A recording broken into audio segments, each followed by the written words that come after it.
Students, today our topic is stars and solar systems. So let's start.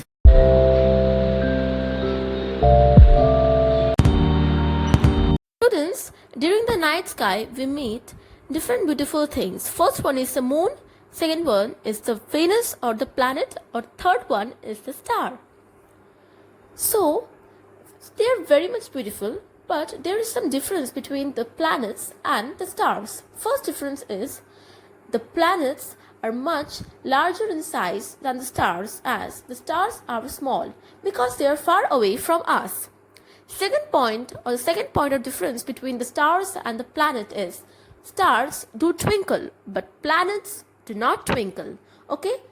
The large one you see in this picture is the Venus, which is known as the evening sky, and other small objects are the stars, and the middle one is the beautiful moon. So let's read about them in description. What is the moon? Moon is the natural satellite of the earth, and it revolves around the earth on a definite regular path, which is called its orbit. So moon revolves around the earth on a definite orbit, which is known as the orbit of the moon. Just like the earth revolves around the sun in its own definite orbit, moon also revolves around the earth on its own definite orbit.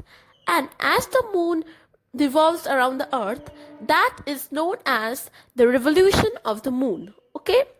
Now, the earth along with the moon revolves around the sun. So you can see the picture, both the earth and the moon is revolving around the sun. Okay? The moon also rotates on its own axis. So just like the earth, moon also rotates in its own axis, which is known as the rotation of the moon. Okay? As the moon is about 1/4 of the size of the earth in diameter, the mass is about 1/18 of that of the earth.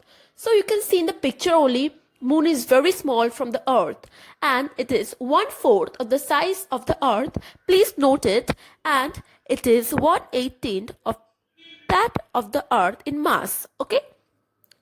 The last point is the distance of the moon from the earth is 384,000 kilometer, due to which moon is the closest celestial body of the earth. Okay, please note it down, the distance, because it is going to help you. Now let us see the phases of the moon. Okay, the phases of the moon. The size of the moon appears to be much bigger than the stars, as because it is much more nearer to the earth than all the stars. Okay, now you have understood. So if a question comes in your exam, why moon appears to be much bigger than the stars, this will be the answer. For example, see, if we notice the moon continuously for several nights, preferably from one full moon to the next, we will see that there is a change in the shape of the moon every day. Okay, this change of the shape of the moon every day is seen in a month is known as the phases of the moon. The first picture you will see in this diagram which I am showing you right now, you will see the first one is new moon, which means no moon will be that day. Young means very slightly there will be a part of the moon. We can see a very slight part of the moon. Third, waxing crescent means much more than the young one. Okay, waxing quarter mean we will see the half moon. Waxing quarter we also tell it as a half moon. Okay, waxing gibbous we will see more than half of the moon, and full moon means we can see the full moon. So from the new moon to the full moon, this was all the phases. Again, from the full moon it will be backwards. From the full moon it will be waning gibbous, more than half, then waning quarter, which is half, then waning crescent, which is less than half, then again old one. Here the young one becomes the old one. Okay, and then again the new moon day. I hope you all have understood. Next we will learn about the formation of the phases, how we can see these phases and how these phases of the moon are formed. Okay, so watch it. Now Let us try to get the reason for the occurrence of the phases of the moon, okay? As the moon has no light of its own, so it shines and becomes visible to us because it reflects the sunlight falling on it towards the earth. But since the moon revolves around the earth and the earth revolves around the sun, that's why we cannot see all of the sunlit surface of the moon from the earth all the time. Have you understood the reason? That's why we only are able to see the part of the sunlit surface of the moon which is towards us. So, depending upon the relative motions of the sun, moon and the earth, we usually see the portion of the sunlit surface of the moon from the earth. That is the main reason. Okay, now if this question is given in your exam, I hope you all can write it, right? The moon revolves around the earth for once in every month and moves around the sun along with the earth. Different amount of sunlit surfaces are turned towards the earth, which leads to a change in the appearance of the moon, and it forms different phases. Okay? There is a note. Please note down it because it is very important. The moon completes one rotation on its axis as it completes one revolution around the earth. It's very important. Copy it down. Now we will come to a description about the phases of the moon. First one is the new moon. The moment the moon is on the side of the earth nearest to the sun, then the side of the moon which is lit by the sun is away from the earth. The other side of the moon which is towards the earth is in darkness. In this position, moon appears to be in darkness from the earth, due to which it cannot be seen. This is known as the new moon. Okay? The day when we cannot see the moon.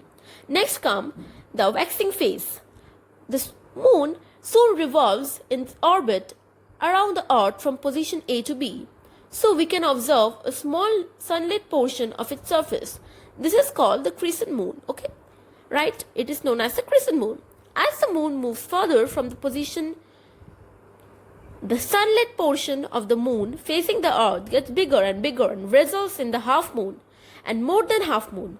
This is known as the waxing phase or the increasing phase of the moon. Then comes the full moon, which we all know. When moon completes its 15 days, the moon reaches in position which is on the side of the earth farthest from the sun. So at the position or at the present position, the whole sunlit side of the moon is towards the earth. And here we can see the moon as full round disk of a bright light, which is known as the full moon. And we all like the full moon. Am I right? Please write in the comment section if you also love the full moon night. Next, or the last one, is the waning phase or the decreasing phase. Now the moon moves around the earth further from position E to position F, G and H. The sunlit portion of the moon facing the earth gets smaller and smaller. This is called the waning phase or the decreasing phase of the moon. Ultimately, moon completes a revolution around the earth and again reaches the position A. From the position it starts comes the surface of the moon. Since moon is a huge ball of rock, due to which its surface is covered with hard and loose dirt. And also there are many craters of different sizes on the surface of the moon, as shown in the picture. You can see the picture. There are very large, small craters in the moon. The surface of the moon has also a large number of huge, steep and high mountains. There are also many mountains present in the moon. They are steep, high, okay? The moon has no air or atmosphere. That's why the two astronauts cannot hear each other, as there is no atmosphere, and therefore there are no water also. That's why no life can exist on the moon. On the moon, days are extremely hot and nights are extremely cold. It is a very important point. Write the point. Okay?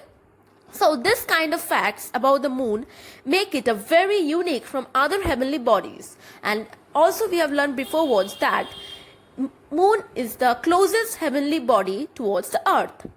Information 1 is the first man who landed on the moon was Neil Armstrong. We all know him, and he landed in July 1969. He was followed by another astronaut known as Edwin Aldrin. Okay?